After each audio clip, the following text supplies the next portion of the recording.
Kami persilakan Enga Ateng ya untuk share the word.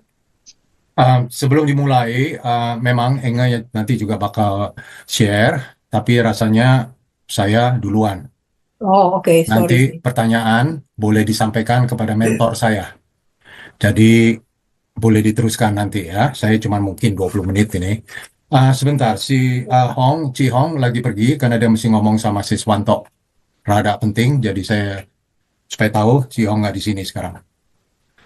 Oke, terima kasih. Lagu itu memang betul-betul apa yang Midi ngalami dan juga yang terakhir itu Precious Blood of the Lord of Jesus.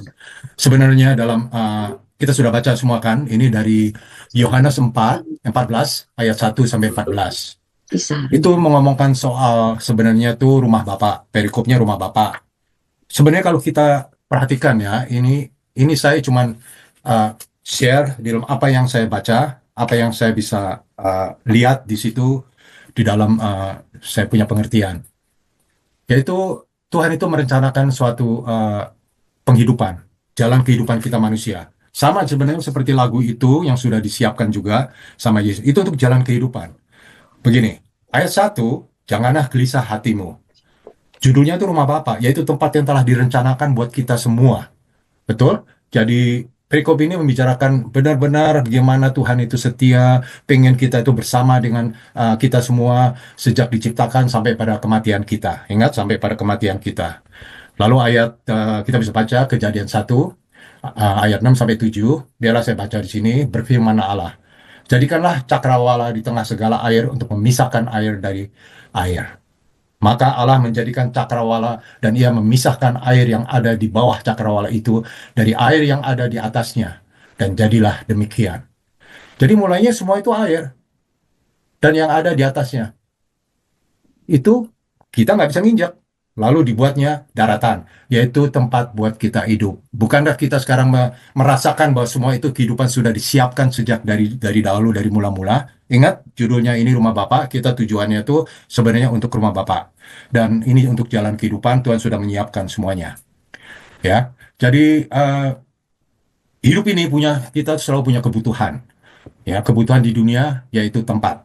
Hidup ini juga ada jasmani, badan, jiwa, dan roh. Itu perlu diperhatikan. Itu tiga unsur di dalam hidup kita, ya. Yaitu kekekalan atau kematian. Apakah kita mau kekekalan atau kematian? Jadi janganlah gelisah.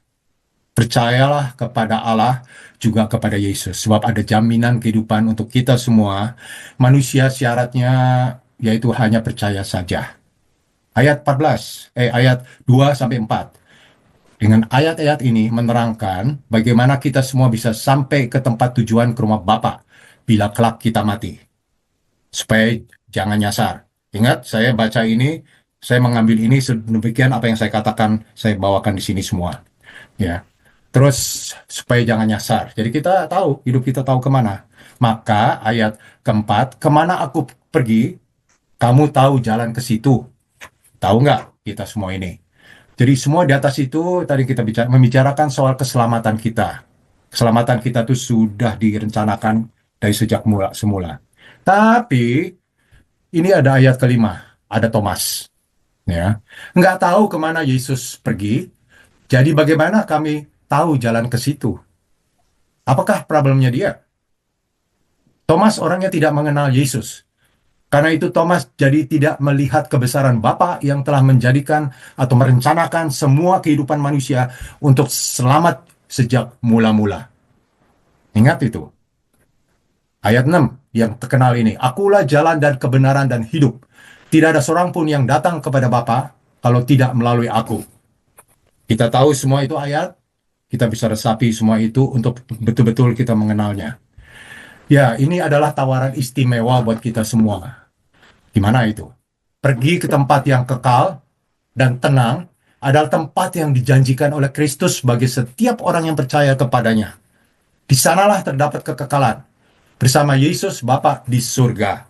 Itu tawaran istimewa. Apakah kita bisa menerima itu semua yang sudah direncanakan? Jadi pelajaran untuk kita dari Thomas, tidak mengenal Yesus dan jadi tidak bisa melihat Bapa. Pikirkan itu ayat 6 tadi. Sudah ditawarkan pada kita, kepada orang-orang yang percaya. Tapi kita hanya hafal saja firman-firman Tuhan. Tapi tidak punya pengenalan akan Yesus. Itu semua percuma. Janganlah kita itu jadi Thomas. Ya. Lalu kita teruskan saja kepada Filipus. Filipus itu di ayat 8. Tuhan, tunjukkanlah Bapa itu kepada kami. Itu sudah cukup bagi kami. Menurut saya pertanyaan Filipus terlalu sekali. Maka maunya enak saja. Jawab Yesus apa? Coba kita lihat ayat 9. Telah sekian lama aku bersama-sama kamu, Filipus. Namun engkau tidak mengenal aku. Apakah tidak kita itu struck kalau kita baca itu? Pengenalan akan dia itu sangat penting pada Tuhan Yesus. Menurut saya, Filipus itu double parah daripada Thomas.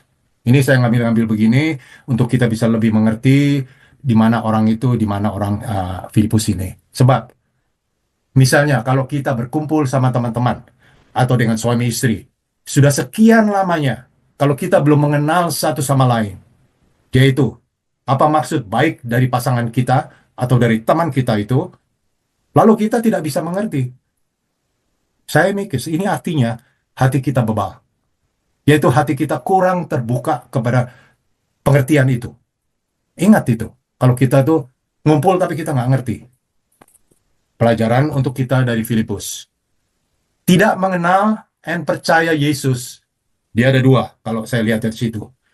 Dan tidak bisa melihat Bapa.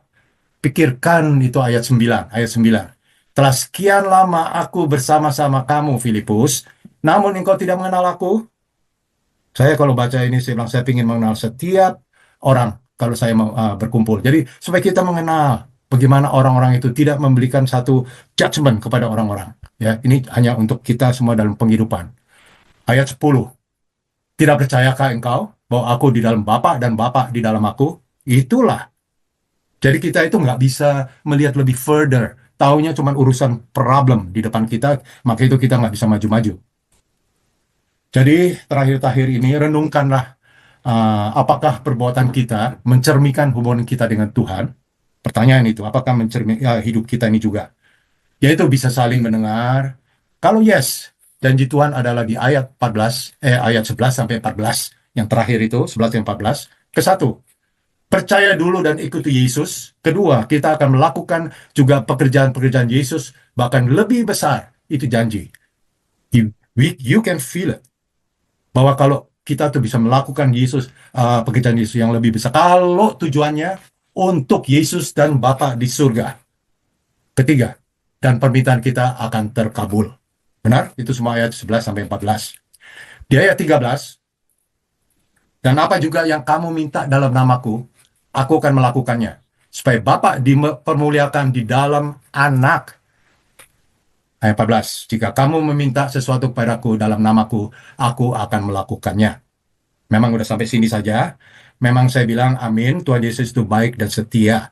Dan maka itu kita selalu dengar, kita bisa melakukan sesuatu yang lebih besar pada Yesus, tapi kalau kita dengan syarat-syarat itu.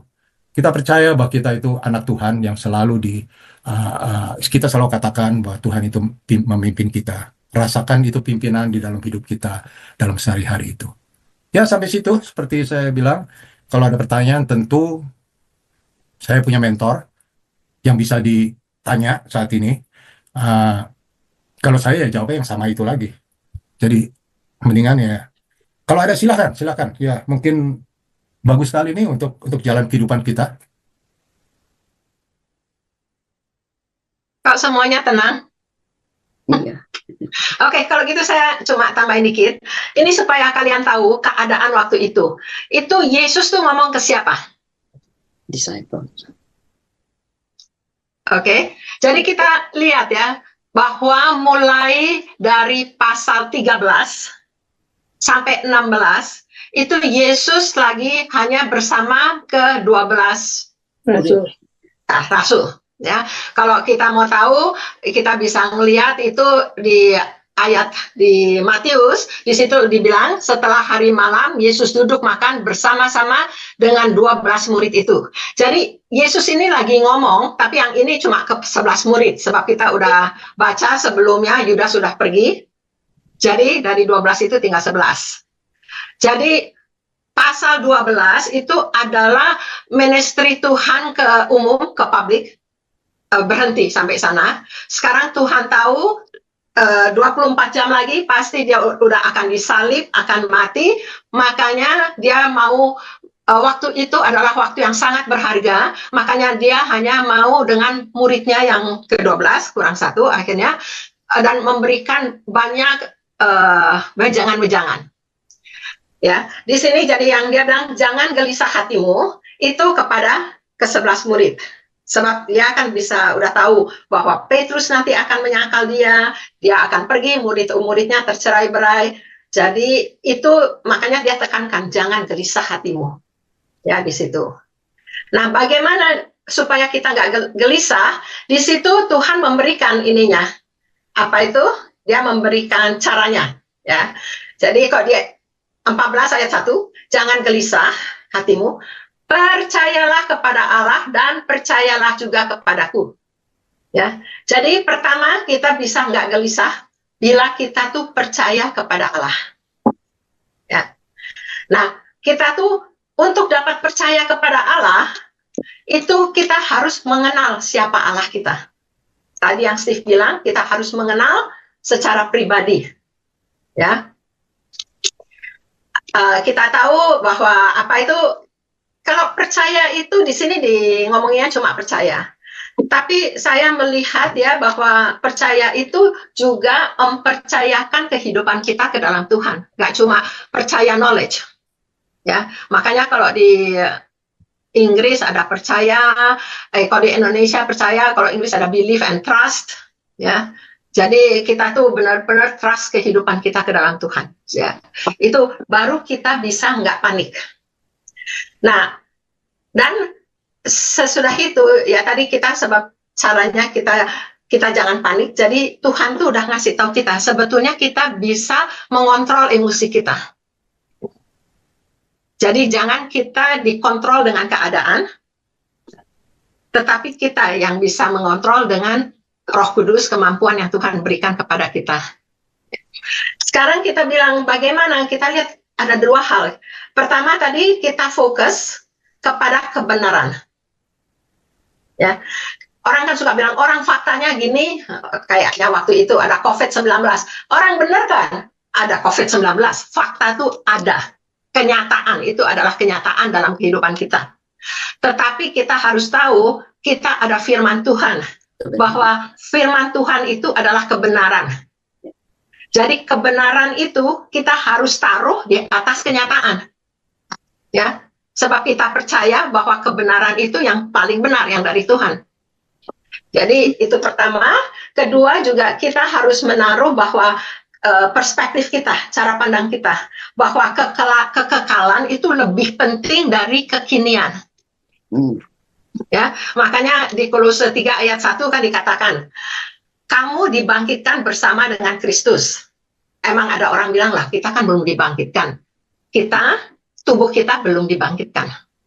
Tapi kita percaya di Roma 6 dikatakan, kalau kita tuh dibaptis, masuk dalam air, mati, keluar dari air, kita dibangkitkan. Ya kan? Kalian? Atau kita mau baca Roma 6? Coba ya kita. Roma 6. Oke, Roma 6 ayat 3. Siapa yang mau baca? Roma 6 ayat 3 Dan atau 4. dan 4. Oke.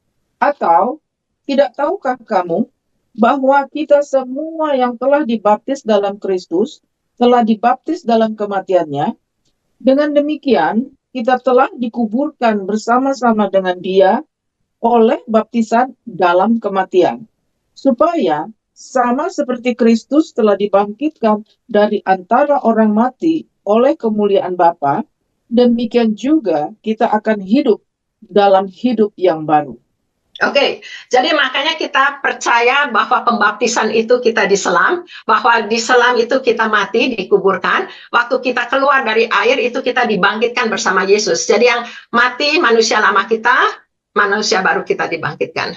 Ya, kalau kalian mau baca lengkapnya itu mati dan bangkit dengan Kristus, itu Roma ayat 6 ya. Oke, itu kita cuma sepintas di sana. Jadi ini dikatakan Kolose 3 ayat 1. Jadi kalau kita udah dibangkitkan bersama Kristus, carilah perkara di atas. Ya. Ya. Jadi benar kita masih hidup di dunia. Tetapi biarlah cara pandang kita itu bahwa kekekalan itu lebih kita pikirkan dari kekinian kehidupan kita. Dan juga makanya di Filipi 1:21 itu Paulus mengatakan kan, bagiku hidup adalah Kristus dan mati adalah keuntungan.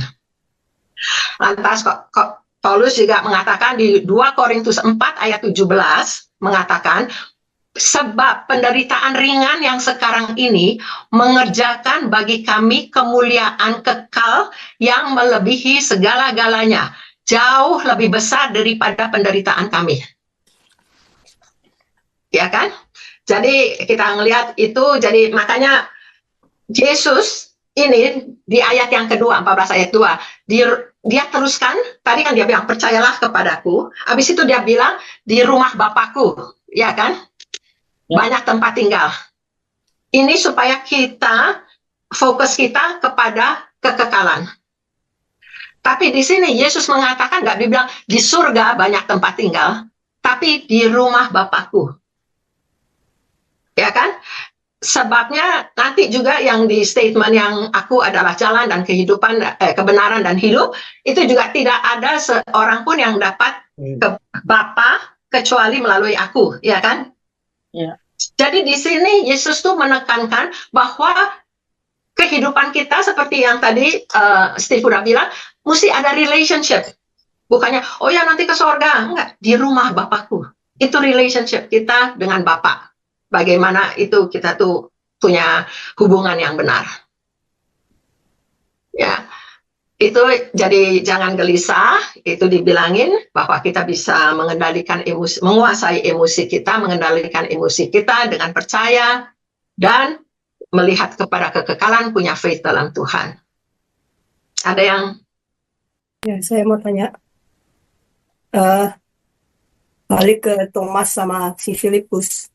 Itu we can relate to orang-orang Kristen di zaman sekarang juga yang so-called they are Christians, but they say, yeah, I know the Bible from Kejadian sampai Wahyu.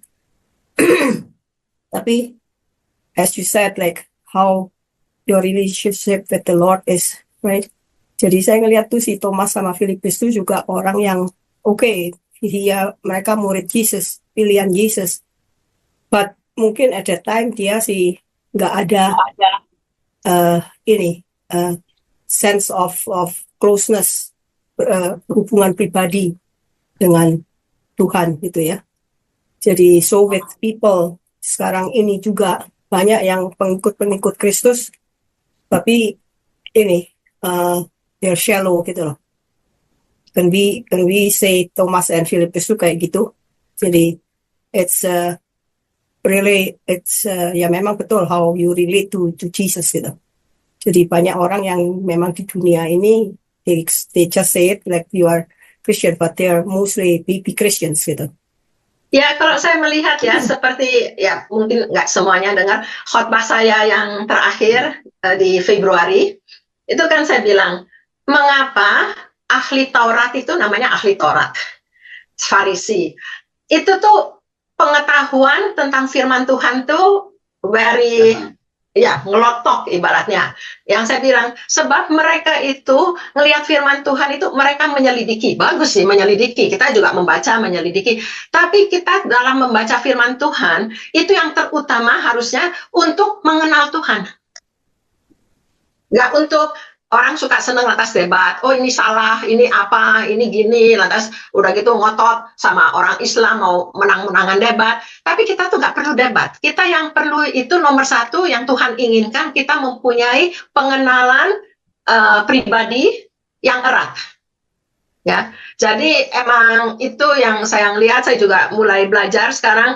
Jadi dengan firman Tuhan kan, bilangnya firman Tuhan itu adalah Tuhan reveal himself kepada manusia supaya kita jadi mengenal dia, tahu karakter Tuhan, tahu kehendak Tuhan, rencana Tuhan untuk kita semua kan. Jadi biarlah kita dengan firman Tuhan yang sudah Tuhan berikan itu, nomor satu adalah untuk mengenal dia lebih dalam lagi, lebih benar gitu ya.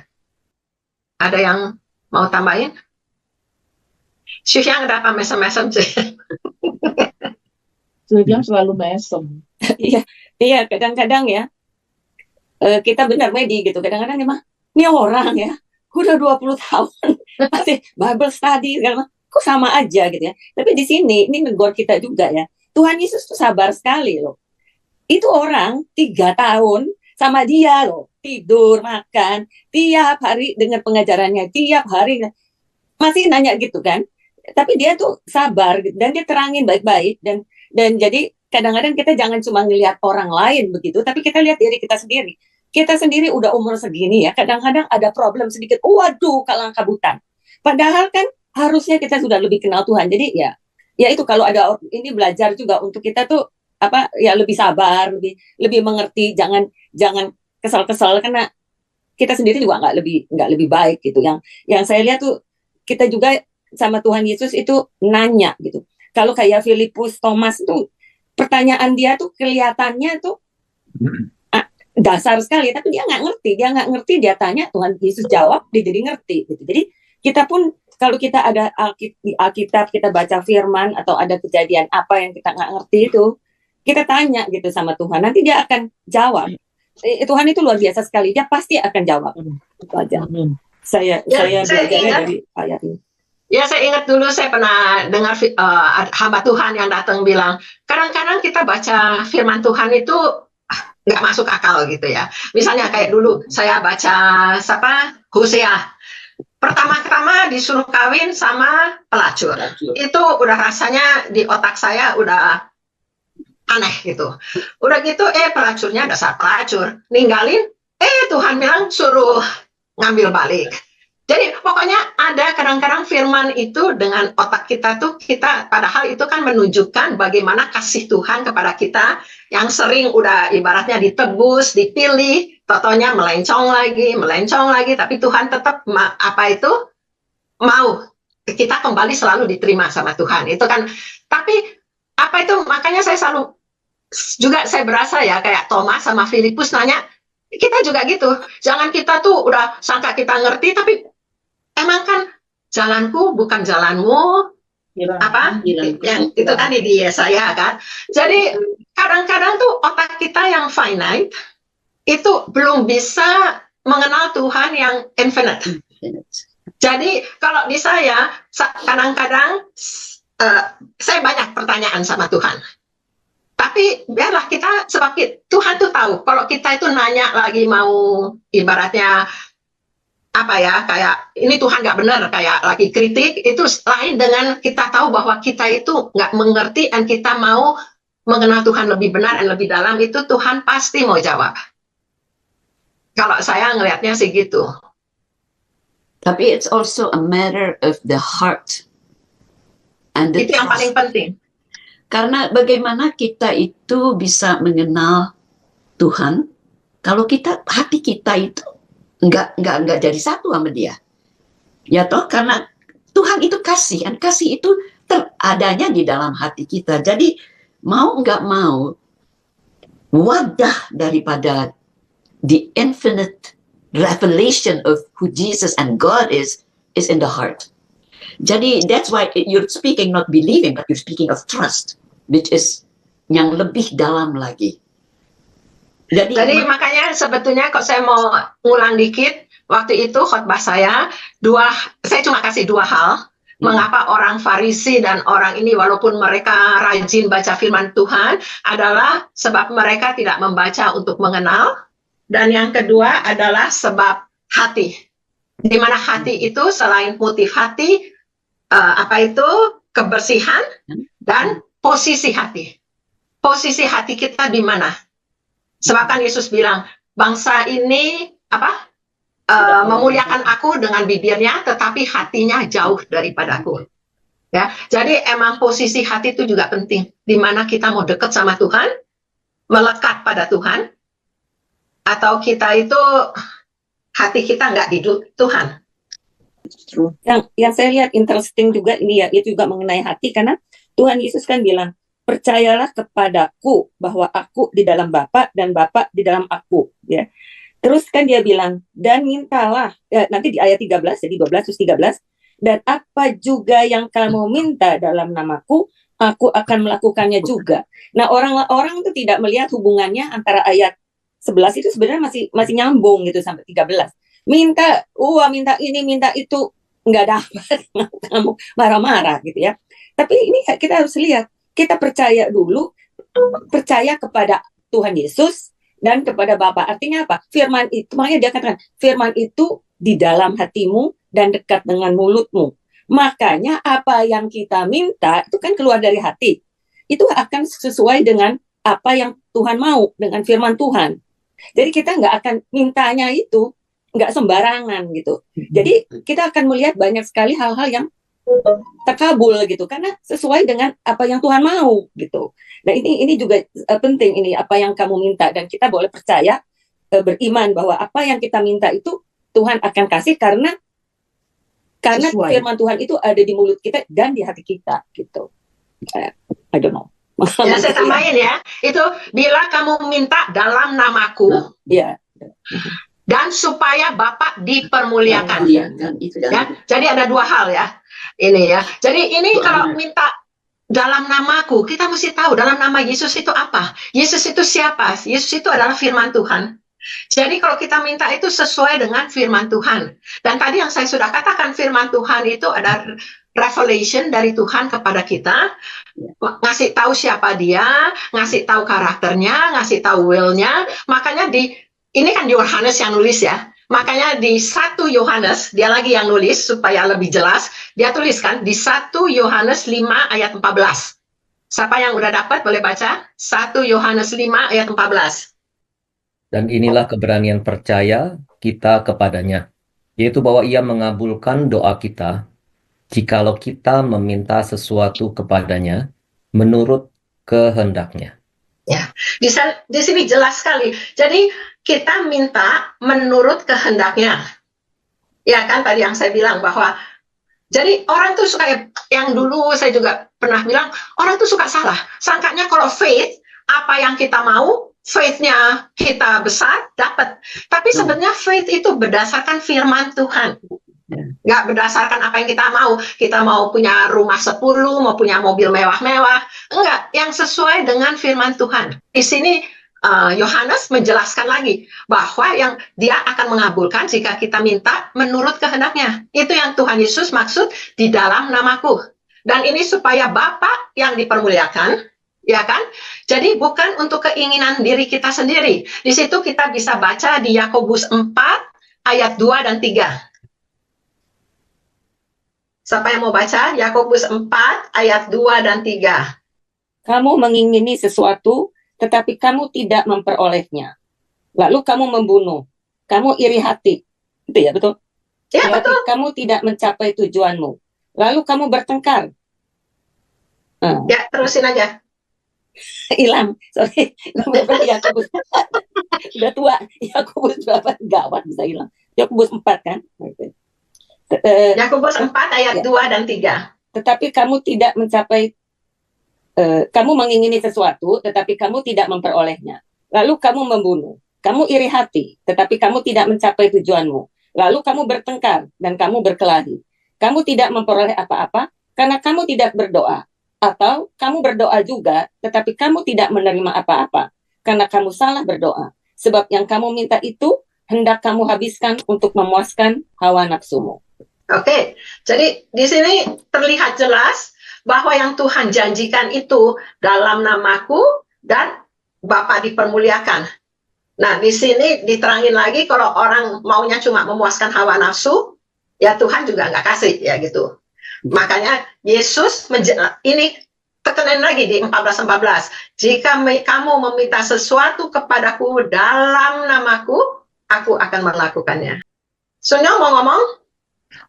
Enggak, saya rasa semuanya udah jelas sekali. Cuman yang saya mau tambahkan cuma satu ayatnya dari yang terkenal sekali di Matius 7. 21. Ya, Matius 7 kita lihat di sini, kita boleh melayani Tuhan dengan luar biasa ya. Bisa melakukan mujizat, begitu bisa bernubuat, mengusir setan. Tapi ayat 23 itu yang paling penting. Aku tidak pernah mengenal kamu. Hanyalah daripadaku, kamu sekalian pembuat kejahatan. Malah Tuhan lihat sesuatu yang tidak, kalau kita tidak mengenal Tuhan, itu justru yang paling parah. Kalau kita mau cek diri kita sendiri, bagaimana kita kenal Tuhan, itu yang paling penting. Contohnya, saya tanya juga pada diri saya, bagaimana saya tahu saya mengenal Tuhan? What's the answer? Mungkin ada yang bisa kasih input di sini. How you know? You know God. Ya, Apa engkau buktinya? Bahwa kita kenal Tuhan. dengan mengasihi sesama, mengampuni. Ya, itu salah satu bukti. But that's the question we have to ask ourselves, Apakah saya betul mengenal Tuhan? Bukan hanya melayani Tuhan, bukan hanya berbuat baik untuk Tuhan, tapi apakah kita betul-betul mengenal Tuhan? Oke, kalau saya bisa jawab ya, apa itu di sini? Jadi tadi kan 21, yang saya juga belajar barusan ini, kan bukan setiap orang yang berseru kepadaku Tuhan, Tuhan. Tuhan ya. Yang nyebut Tuhan itu siapa? Agama apa yang memanggil Tuhan? Yang bukan Kristen. Ya, yang memanggil Tuhan itu cuma Kristen, iya kan? Kok yang lain kan Allah-Allahnya suka Kristen. Allah atau Allah atau siapa, I don't know. Atau even Mami dulu juga suka bilang kayak Buddha, apa selalu ngomongnya Allah.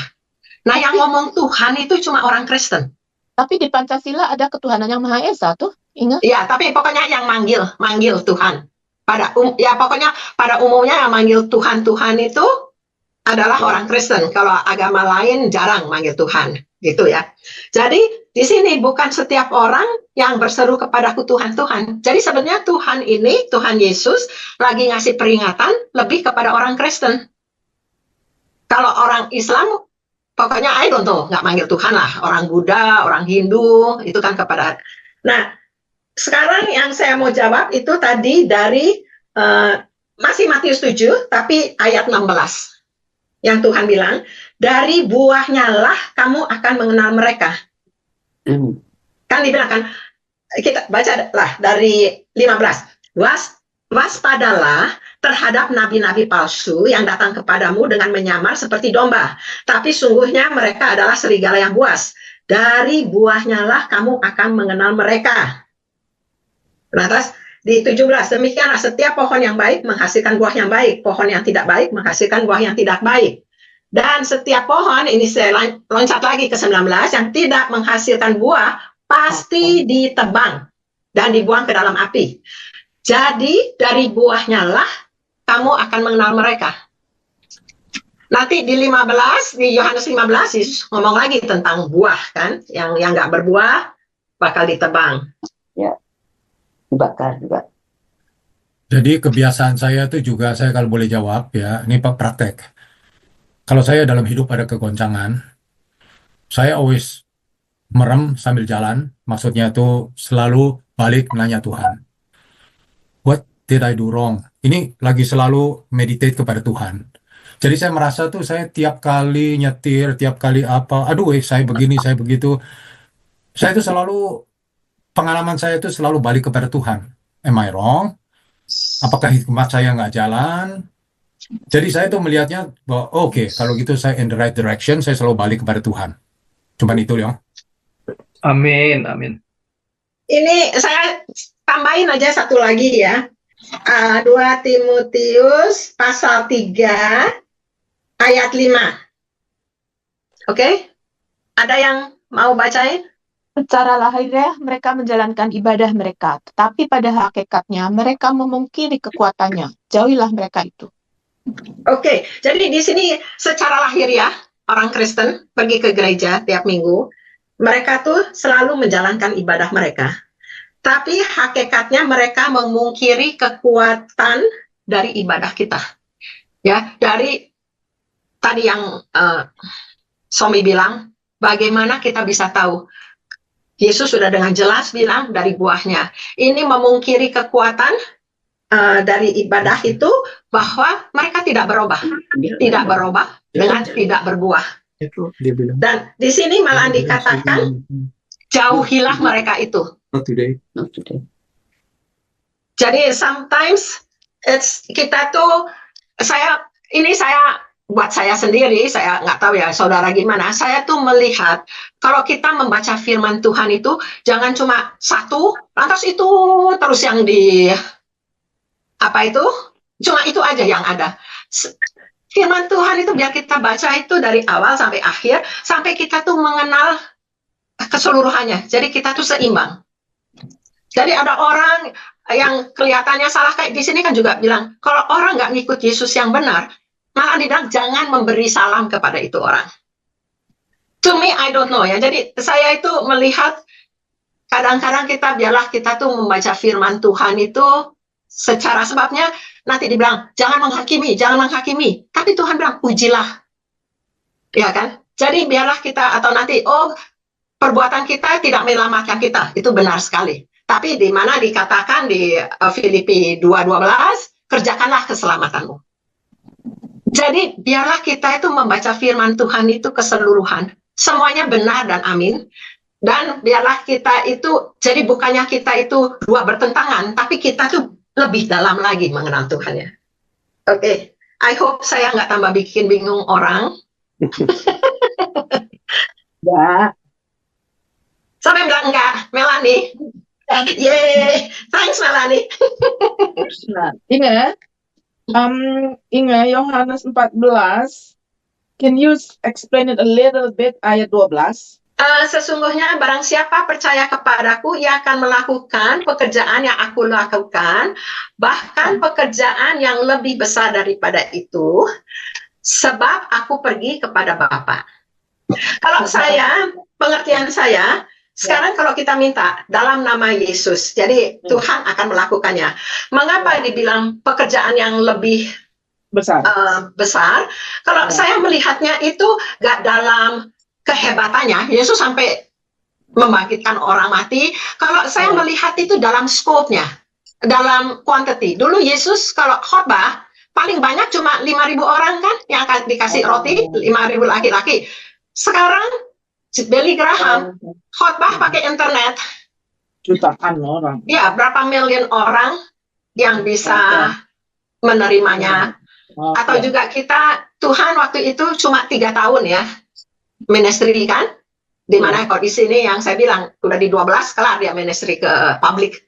Nah kalau kita menjadi Kristen, kita melayani sampai umur kita, pokoknya waktunya lebih panjang, lebih banyak ya, kita dikasih kesempatan untuk.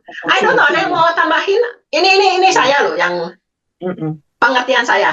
Benar. Kalau saya bisa tambahkan itu ada hubungannya sama nanti ayat berikutnya, di ayat 15 Yesus menjadikan penghibur. Jadi pada waktu Tuhan Yesus mengatakan bahwa kita akan melakukan pekerjaan yang besar, bukan karena kitanya, tapi karena Roh Kudus sudah diberikan kepada kita. Dia akan Roh Kudus yang melakukan, bukan kita. Jadi Roh Kudus bisa melakukan apa aja yang besar, bisa menyembuhkan, bisa membangkitkan orang mati, itu kan kehendak Tuhan ya. Jadi melakukan pekerjaan yang besar seperti Billy Graham juga. Itu bukan Billy Grahamnya, tapi Roh Kudus yang memberikan kuasa, Roh Kudus yang membantu, memampukan ya, kata-kata memampukan itu bagus sekali menurut saya. Jadi bukan skill kita, tapi kita yang tidak bisa dimampukan. Melanie bisa dimampukan, Kosunyong bisa dimampukan, semua bisa dimampukan karena kuasa Roh Kudus, asal kita minta sama Bapa. Itu aja, karena kasih Bapa.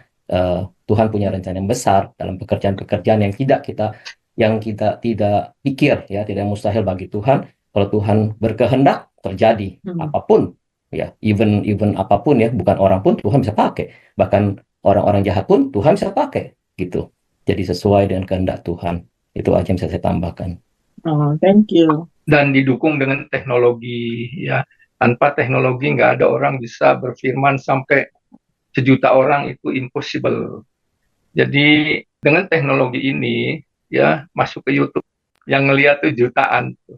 itu teknologi juga yang mendukung. Memang teknologi ini sudah dibikin oleh Tuhan dari dulu, sebenarnya udah diadakan. Tapi orang-orang pintar baru sekarang menemukannya. Memang apa yang Tuhan katakan dulu itu memang akan terjadi itu. Karena memang udah disediakan, ya, kayak teknologi dari zaman dulu udah disediakan, internet udah disediakan oleh Tuhan. Cuma orang-orang pintarnya baru menemukan dan baru diciptakan sehingga orang-orang lain juga bisa menikmati. Itu semua memang dari Tuhan. Haleluya. Gini-gini udah 12:21.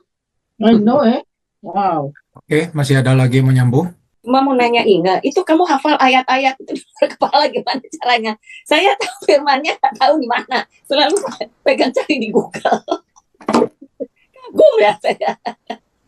I know.